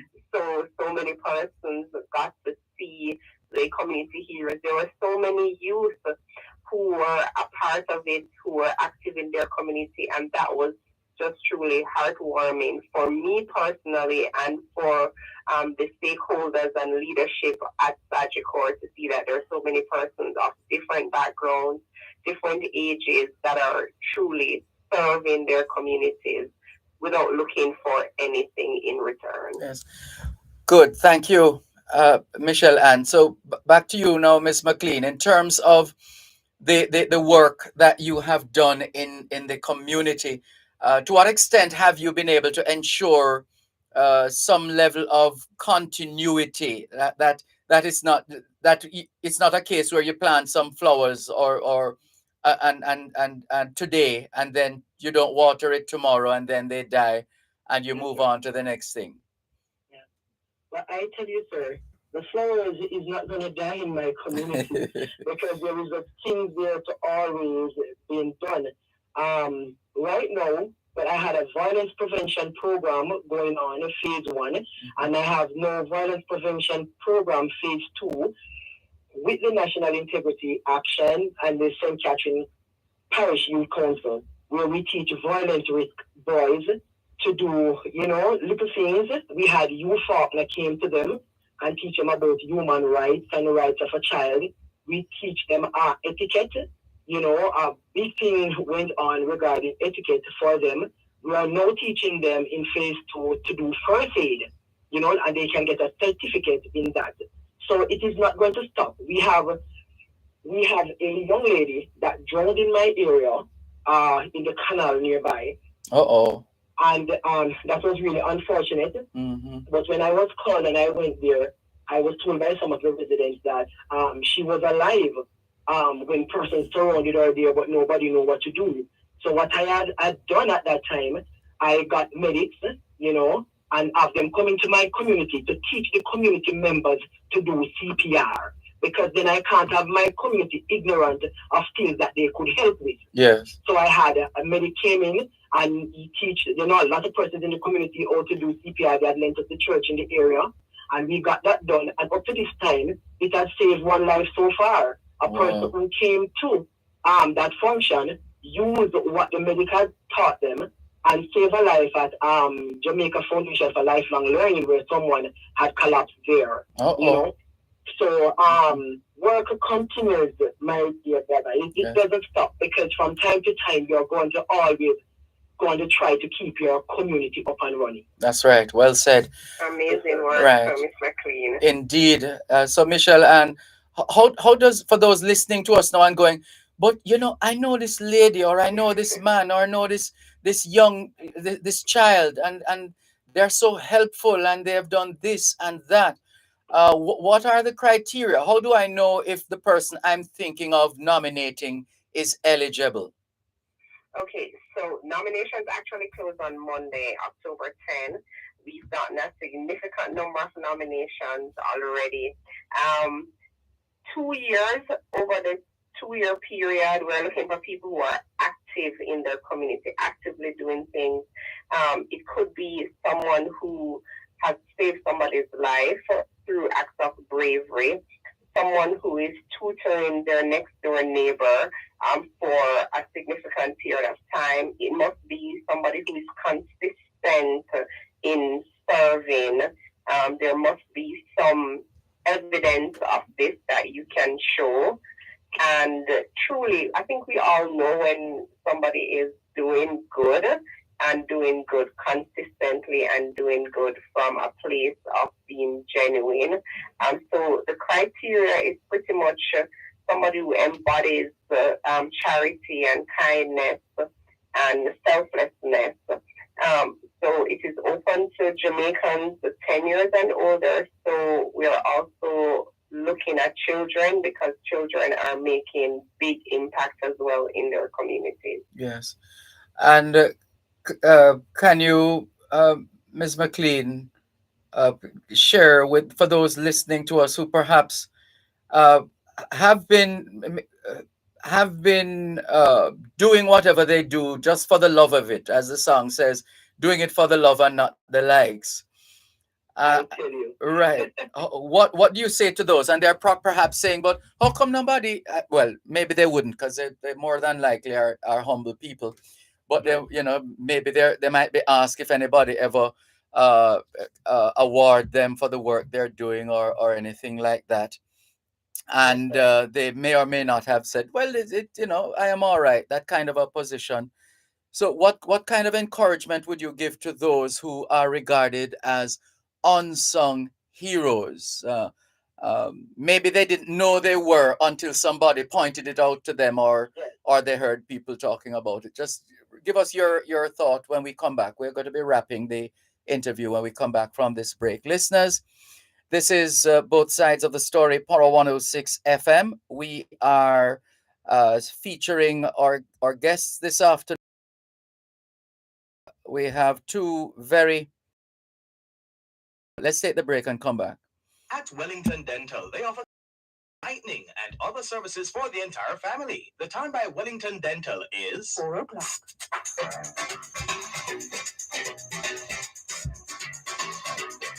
For 50 years, Under the Law has been helping you to know your rights and how the laws of Jamaica can help you defend those rights. And we continue to do this in 2022. The program is brought to you on Wednesdays by the Bank of Jamaica, building an inclusive economy. Under the Law at 6:45 and 8:55 a.m. and at 4 and 9:55 p.m. on Power 106 FM.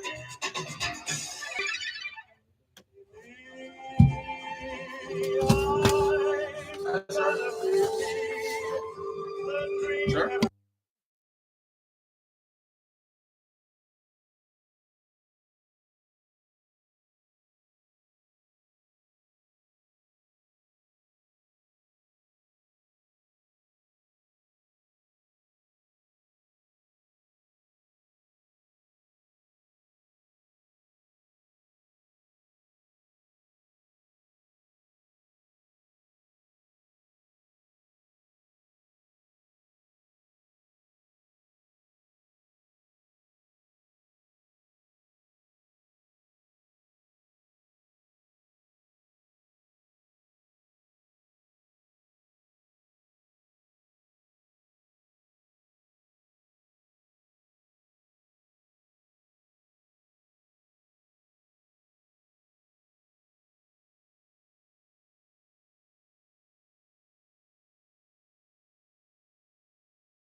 there are there opportunities? Well, let me see how I put this. So the show is on Sunday. Let's see, Sunday the 9th of October. And what time does the show start, Pam Hall? The show starts at, let me see, I'm looking. Is it 6? I think. Is it? Siretsi? Yeah, 6 p.m. Right, 6 p.m. right. 6 o'clock. So it's 6 o'clock. Yeah, I just see. Right. Yeah. 6 o'clock on Sunday evening. So will there is there any plan to package this event and for additional fundraising, or it will just end after the show ends on Sunday? Tom, do you know anything about that? I'm not aware. Sure. Okay. Here in Whisper have our Okay. a version in the country, but I don't know. Since it's not solidified as it. Yes, because I'm thinking that the North Coast would be a good place too, because in terms of Karen Smith's movement and service and outstanding performances to not just Jamaicans but people all over the world. Well, Yeah, I it's think Florida would be good too. oh yes, for sure. The diaspora in Florida. Mm-hmm. And so clearly you're a part of something special, and that is likely to to be sustainable going forward. We really look forward to that coming to pass, because after all, it's going to ensure continuity, as you said, Seretsi Small, right, in terms of producing more Karen Smiths and more Peter Ashburns, etc., etc. Well, there's a sense amongst us that many of us are disappointed at where the culture is going musically. Sometimes entertainment. I hear people despairing of some elements Yes. that they feel are not progressive. However, opportunities like these, events like these, give the opportunity to make a difference moving forward. Yeah. And to be truthful, just like losing weight or eating healthy, sometimes the most progressive things are not necessarily the easiest, like the most popular or fast hype things. Yes. They take work, they take commitment, they take investment. And I think that if we can pull together all the lovers, the planners of music, the planners of events, the finance people, the educators, the thinkers, we may be able to plan a future for Jamaica that we all are proud of.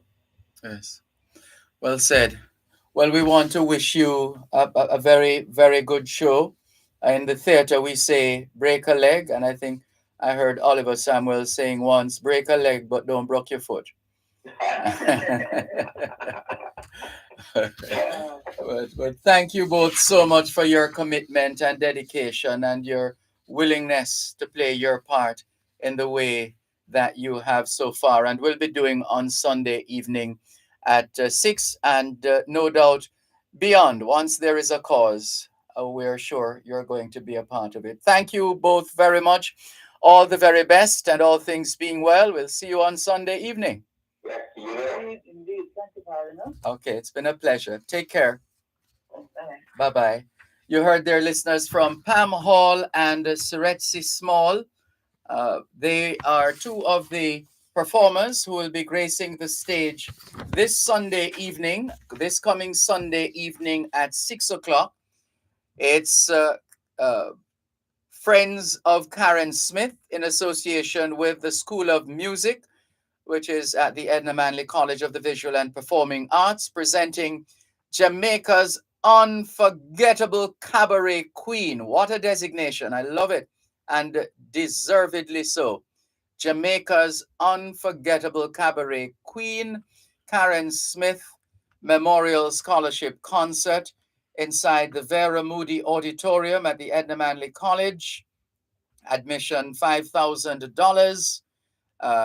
Karen's friends, all backed by Desi Jones Band. The Compares, Faye Ellington and Michael Anthony Koff. And do we have to remind you of this stellar lineup once again? Dean Fraser, John Williams, Peter Ashburn, Ernie Smith, Carlene Davis, Boris Gardner, Saretsi Small, Ozuni, Kathy Brown, Charmaine Lemonius, Maria Myrie, Rosina Moder, Keisha Patterson, Everton Pessoa, DeMario McDowell, Dwight Richards, Jem Myers, Harold Davis, Myrna Haig, Junior Tucker, Desi Jones. Go and get your tickets and be a part of something worthwhile, something special. It's happening on Sunday evening at 6 o'clock. Don't miss it. Tickets at the School of Music, Music Mart, and Consumer Plaza. Looking forward to it. Thank you very much. Well done to all those involved who are making it happen. Well done. Karen Smith, no doubt, is smiling right now. That disarming smile of hers, as warm as ever. Let's look forward to that celebration on Sunday evening. The work, celebrating the work, the contribution of Karen Smith. Extension sellers who will be giving their time and talent. This is your program, Both Sides of the Story, on Power 106 FM. I'm Dervan Malcolm. Hello to Faye Weller. Good afternoon to you. Sharon Richards in Savannah Lamar, Westmoreland. Jennifer Stewart from Q Road in Kencott, East Central St. Andrew. Always good to have you on. Albert in Coconut Creek, Florida, says Dervan, all is well. Good on my side. And he wasn't hearing us earlier on because we had muted the microphone. And so it is. Whenever that happens, whenever you're not hearing, just send us a quick notification and we'll make sure. But such is the situation now that we have control to mute and unmute, and to remember having muted to unmute. Let's continue with more on your program, Both Sides of the Story, Power 106 FM, still streaming live on the Gleaners website, go-jamaica.com, live on your smart devices all over the world. Taking your calls on 876-922-4112-5. 876-922-4112-5. The text line, same as the WhatsApp number, which means you can not only send us your text messages, your WhatsApp messages, your voice notes, but you can call us on WhatsApp as well. 876-922-4112-5 are the general call-in lines. And so let's see who is hitting us up on the text line. Pauline, otherwise known as Maxine, has sent us a voice note. We'll come back to that in a moment.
Thanks a lot for staying with us. Que hora es en español? Son las 5 menos 29. Quelle heure est-il en français? Il est 5h moins 29. 现在几点了？5点加29分. Well, we just said 29 minutes to 5 o'clock. The time changed. It's now 28 minutes to 5 o'clock in the afternoon here at Broadcast House, 32 Lyndhurst Road, Kingston 5, St. Andrew, Jamaica. Do you know where your children are? Are they where they're supposed to be? Doing what they're supposed to be doing? It's a good time to check up on the children.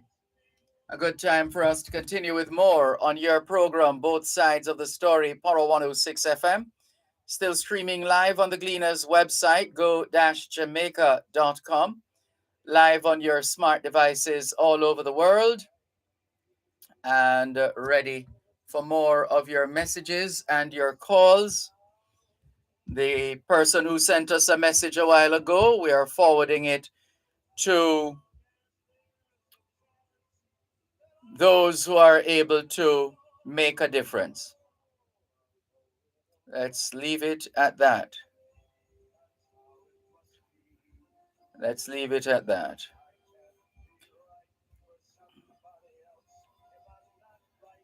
So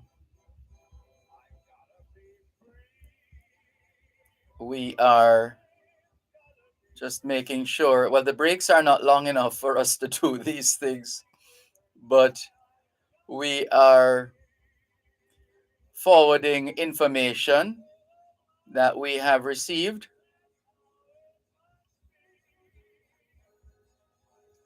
And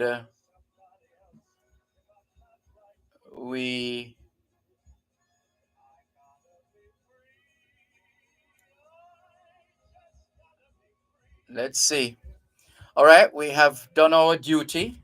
Information is passed on to us, and we share the information with the relevant individual, institution, or organization.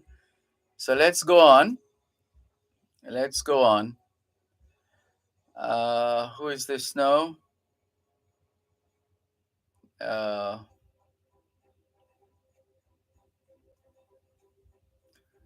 Multiple messages popping up.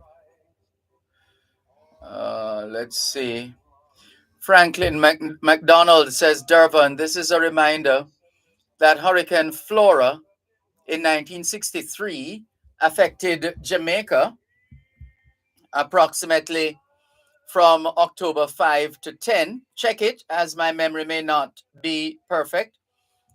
Well, we do have that information here, which we planned to share. Let's see if I can bring it up. Where is it? Where is it? 19. Here we go, 1963. So here's what I have, Franklin McDonald. On this day in 1963, Hurricane Flora passed after damaging crops, livestock, and property in the eastern end of the island, disrupting communications and causing a number of deaths. The main road between Spanish Town and Kingston and Ferry was flooded by the river and was impassable. So let's match that with what Franklin McDonald has shared with us. He says, Dervan, this is a reminder that Hurricane Flora in 1963 affected Jamaica approximately from October 5 to 10. Check it, as my memory may not be perfect on this one. By the way, that I never made landfall on Jamaican land. That's October 5 to 10, 1963, Hurricane Flora. Many of your listeners may remember this.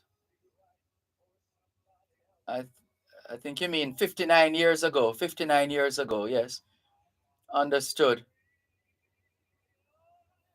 All right. Thank you very much for that reminder, Mr. McDonald.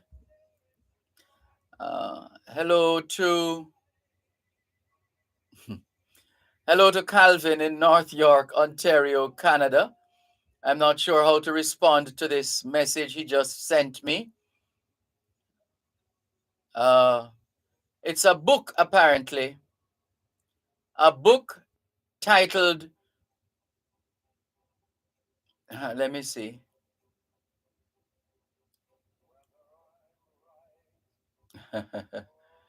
All right. So, all right, we get the joke, Calvin. Thank you very much for sharing.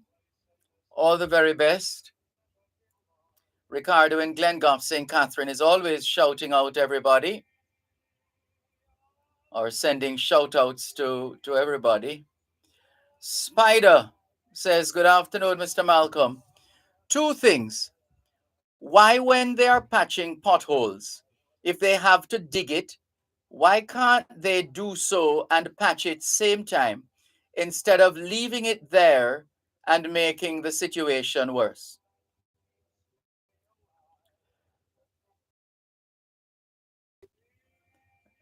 They may or may not, of the possible reasons, maybe budgetary constraints, maybe delays in the resources being made available, maybe to give people a greater sense of hope by seeing the start of the work. The hope would be that it wouldn't be much longer before the work is done, right? The other part of this message. And the other one is there's a pothole at 3 miles at the foot of the bridge coming from downtown on Spanish Town Road. It's there from the bridge was built some years ago.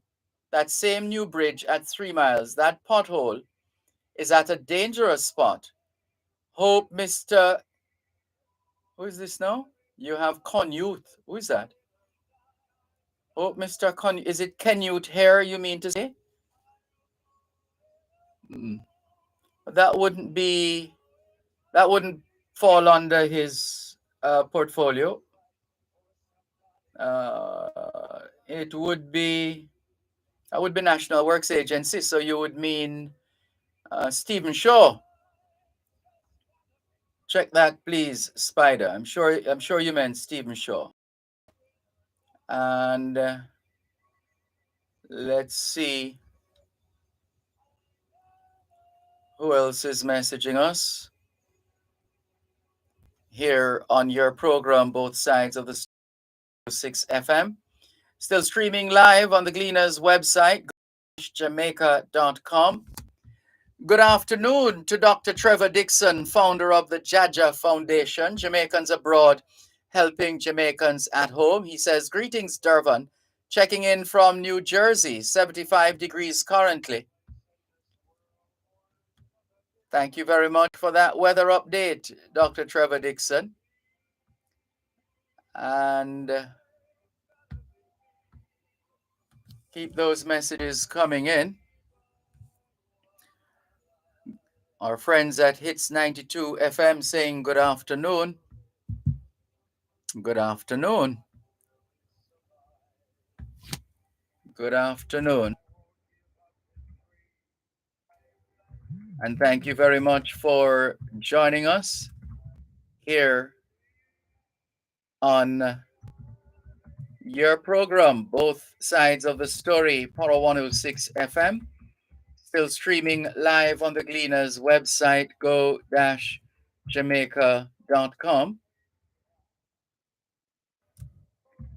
Live on your smart devices all over the world. Taking your calls on 876-922-4112-5, 876-922-4112-5. The text line, same as the WhatsApp number. We saw a notification earlier on that we Let's see if we can bring this up that we wanted to share, but the time wasn't convenient. So let's see what this is about. Uh, let's see. Jamaica on alert for cough syrups blamed for 66 child deaths. This is serious. The Ministry of Health and Wellness says it has taken note of the World Health Organization's alert over 4 cough and cold syrups made by Maiden Pharmaceuticals in India, warning they could be linked to the deaths of 66 children in the Gambia. Our records indicate that neither the manufacturer nor the product is registered with the Ministry of Health and Wellness, and therefore the possibility of the product entering Jamaica is remote, Minister of Health and Wellness Dr. Christopher Tufton said in a release Friday, that's today. Additionally, our pharmacovigilance system has already alerted the Standards and Regulation Division of the ministry, and our import permit department is monitoring all donations and personal imports to further reduce the risk of the product entering the country, Dr. Tufton added. According to the medical product alert issued by the WHO on Wednesday, the 4 products are promethazine oral solution, cofexmalin, let's get it right. Cofexmalin, or it could be malin as well. Cofexmalin, Kofexmalin, cofexmalin. So there is promethazine oral solution, promethazine, promethazine oral solution, cofexmalin baby cough syrup, Macof baby cough syrup, and Magrip and cold syrup. So we are told that neither the manufacturer nor the product is registered with the Ministry of Health and Wellness, and therefore the possibility of the product entering Jamaica is remote, says the Minister of Health and Wellness. But of course, we can never be too careful because the world gets smaller every day, and these things get around.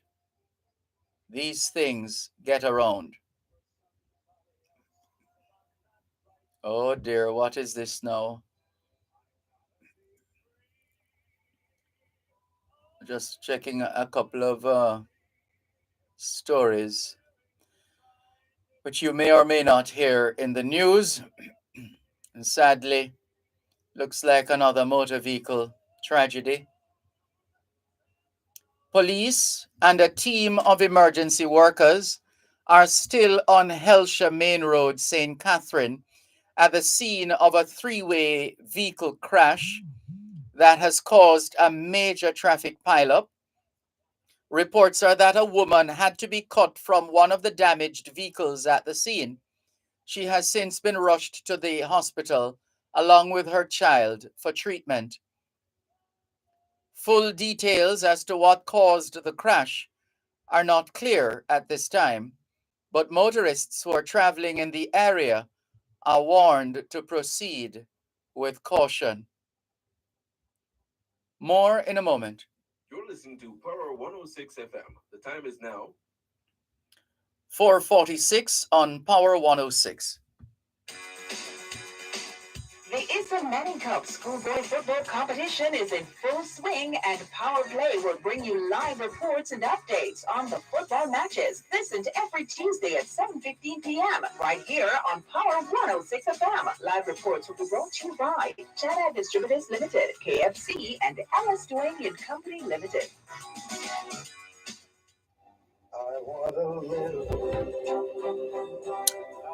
Yeah, we're really out of hand, getting more and more out of hand, as they say. with respect to these crashes and collisions. Here's another one. A Trelawney man lost his life in a motor vehicle accident along the Spring Hill main road in Duncans in the parish on Thursday night. He's 24-year-old Roger Wilson of Hague in Trelawney. The Trelawney police say about 9:15 p.m. Wilson and an unidentified male passenger were traveling in a black Toyota Mark X motor car along the Spring Hill main road towards Falmouth. Wilson, who was the driver, lost control of the vehicle and collided with a motor truck. Wilson and the passenger sustained severe injuries and were rushed to the Falmouth hospital, where Wilson was pronounced dead and the other man treated. And there's yet another of these crashes. Trelawney man killed in car crash is another. No, sorry, that's the one we read already. There's another one. Painter killed in vehicular crash in St. James. A St. James painter has died from injuries he sustained in a vehicular collision along the Coral Gardens main road in Montego Bay, St. James on Thursday afternoon. The deceased has been identified as 39-year-old Marvin McKay of Flanker, also in St. James. The Coral Gardens police say about 3:30 p.m. McKay was driving a motorcycle with no registration plate affixed towards Flanker from the direction of Trelawney. On reaching the Coral Gardens and Half Moon Shopping Village intersection, McKay collided with a Toyota Hilux motor truck, which was turning onto Half Moon Street. McKay sustained severe head and body injuries and was killed on the spot. These are just some of the stories that are trending and published by the Gleaner site, jamaica-gleaner.com. Of these crashes, as we shared a short while ago, was the where is it? There. Let's try again. It popped up a short while ago. Well, maybe they're making room for other news stories, but we're not seeing it now. But it's a crash, a fatal crash which occurred somewhere in the Hellshire area. And also, another of the stories. So that was the Gleaner. The Observer has a story here. Court told Donnelly Donaldson police boyfriend argued over photo. Embattled police constable Noel Maitland, who was charged with murder and preventing the lawful burial of a corpse, reportedly told detectives that he and his presumed dead girlfriend Donnelly Donaldson had an argument at his Chelsea Manor apartment in New Kingston on July 12 before she went missing. Donaldson was reported missing on July 13 by her mother, and cops theorize that she was killed on July 12 between 4 p.m. and 8 p.m. Relying heavily on circumstantial evidence, detectives charged Maitland in August. During a bail hearing on Tuesday in the Supreme Court, the prosecution said Maitland had indicated in a statement that he and Donaldson argued over a photograph of his child's mother, which he had in his apartment. Though there were no eyewitnesses to a murder and a body has not yet been found, the prosecution said the absence of a body does not prevent them from asserting that Donaldson is dead. And the story goes on. And then there's a story of a Manchester man charged for attacking a woman with a box cutter knife. Jesus. There we go again. When we're not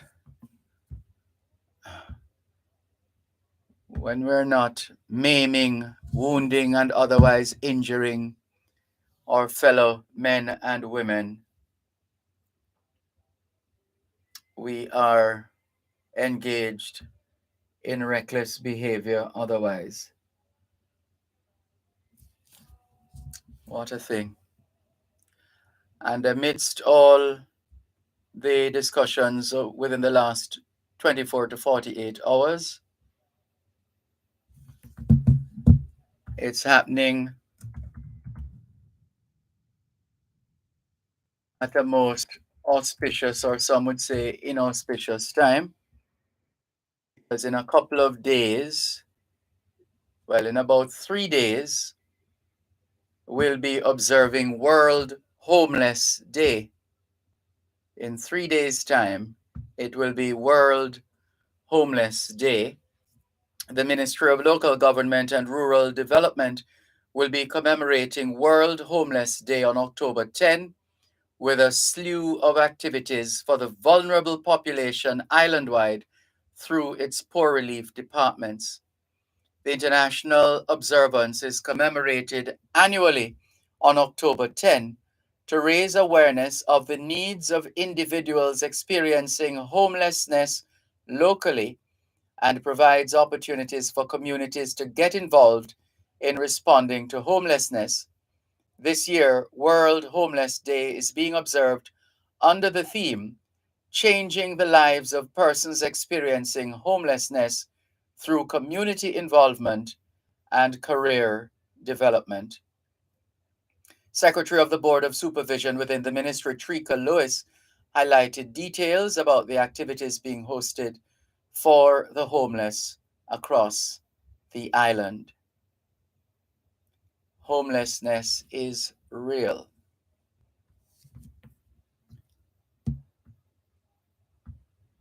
Let's continue with more on your program, Both Sides of the Story, Power 106 FM. Still streaming live on the Gleaners website, go-jamaica.com. Live on your smart devices all over the world. Taking your calls on 876-922-4112-5. 876-922-4112-5. The text line, the same as the WhatsApp number, which means you can not only send us your text messages, your WhatsApp messages, your voice notes, but you can call us on WhatsApp as well. That number is 876-365-3346, 876-365-3346. Before we get ready to wrap, let's go back to 1965. On this day in 1965, a study showed that Jamaican secondary schools with 5.5 hours of teaching each day have the shortest school day in the Commonwealth. In Britain, secondary schools have an 8-hour day, Australia 6.5 hours, Canada 6 hours, Zambia 8 hours, Tanzania 8.5 hours, Zanzibar 8, India 6.5, Kenya 8.5 hours, New Zealand 7.5 hours, Barbados 7 hours, British Guiana 6 hours, and Trinidad 7 hours. That was in 1965. So a study on this day in 1975, a study showed that Jamaican secondary schools with 5.5 hours of teaching each day had the shortest school day in the Commonwealth. Is that still the case? I don't think so. Most schools start at 7 and 5. No, it's definitely not still the case. Definitely not. It's a little longer now. And Prime Minister Hugh Shearer broke ground for construction of a vocational training and development center to be built on the edge of Hope Gardens in Papine on the Gordontown Road in St. Andrew. It was built and it is still functioning. still in operation. That was 1970. And the rating systems for films and movies in Jamaica. The movie industry in 1968, the movie industry adopted a film rating system for the first time. The initial ratings were G for general audiences, M for mature audiences, R, no one under 16 admitted without an adult, and X, no one under 16 admitted. Until the late 1960s, American films were unrated. Until the late 1960s, American films were unrated. And let's see if we can give you another one. A new 10-cent coin was put into circulation on this day in 1991. The old 10-cent coin was first issued in September 1969. It bore the picture of the national flower, the lignum vitae. The new 10-cent coin displayed the portrait of national hero Paul Bogle and was made of cupra nickel. The 10-cent coin was again replaced in 1995, still bearing the portrait of national hero Paul Bogle, but made from copper-plated steel. In 1995, a new 25 portrait of national hero Marcus Garvey was introduced and put in circulation. The 25-cent coin was first put in circulation on September 8, 1969, at which time it bore the portrait of the national bird, the hummingbird. Can we thank you once again for the privilege of serving you on yet another edition of your program, Both Sides of the Story, for today, Friday, the 7th of October, 2022. The moving finger writes, and having writ moves on, nor all your piety nor wit shall lure it back to cancel half a line, nor all your tears wash out a word of it. All things being well, Both Sides of the Story returns Monday afternoon, 2 to 5. Till then, this is Dervan Malcolm reminding all of us that every day is an opportunity to do better than yesterday. Take care.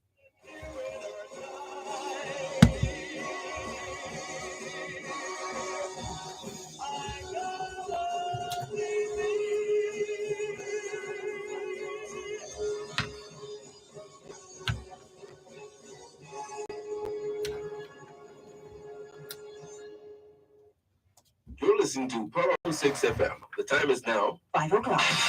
news, comprehensive, powerful, and credible. Power 106 FM now presents a simulcast of Radio Jamaica.